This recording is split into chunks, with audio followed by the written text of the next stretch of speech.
Daniel 7 describes 4 beasts who ruled the world. The first is a lion with eagle's wings. This fierce lion represents Babylon, just as the head of gold did in Daniel 2.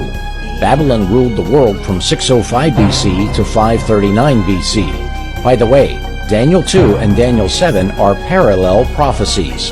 God uses the principles of repetition and expansion in parallel prophecies.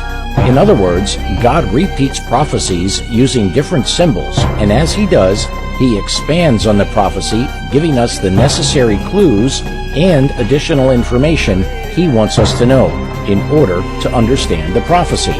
The second beast is a bear with 3 ribs in its mouth. The bear represents the Medo-Persian Empire. The 3 ribs are symbolic of the 3 kingdoms conquered by the Medo-Persian armies. Those kingdoms were Lydia, Babylon, and Egypt. Medo-Persia ruled the world from 539 BC to 331 BC. Daniel saw the bear was raised up on one side, indicating one of the 2 kingdoms was stronger than the other, just as one arm is typically more dominant or stronger than the other.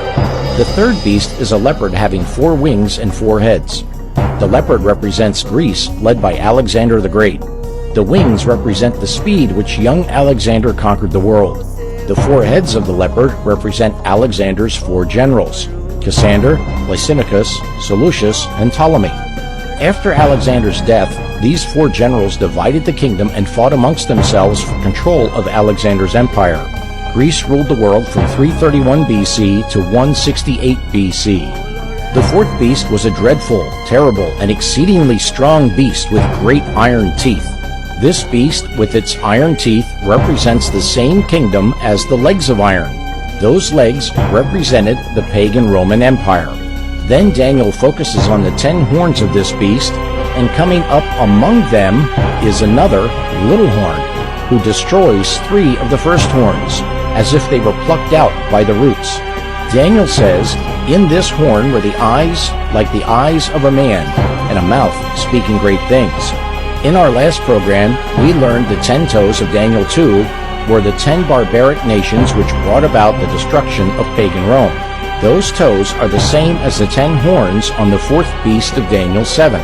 History identifies these 10 barbaric tribes as the Visigoths, Franks, Suvii, Alemanni, Anglo-Saxons, Lombards, Burgundians, Heruli, Vandals, and the Ostrogoths. History tells us these last 3, the Heruli, Vandals, and Ostrogoths, were destroyed through the influence of the little horn as it came into power. Here's where it gets interesting.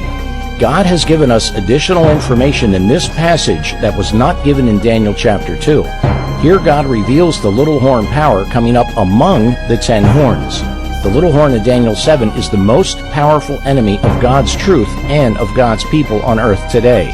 It's very important to understand who this little horn is, and we'll do so by examining the identifying marks given to us by God himself. When you understand Daniel, you'll be able to understand the book of Revelation, because Daniel is the key which unlocks the secrets of Revelation. Take a screenshot of this information, and remember that the 4 metals in the statue of Daniel 2 and the 4 beasts of Daniel 7 represent the same kingdoms. The 10 toes of Daniel 2 and the 10 horns of Daniel 7 represent the kingdoms that remained after Rome's fall. Please also remember the little horn of Daniel 7 comes up after the 10 horns. Then the little horn plucks up or destroys 3 of those 10 kingdoms. So surprised, many are dying going to hell every night. So surprised, many are weeping.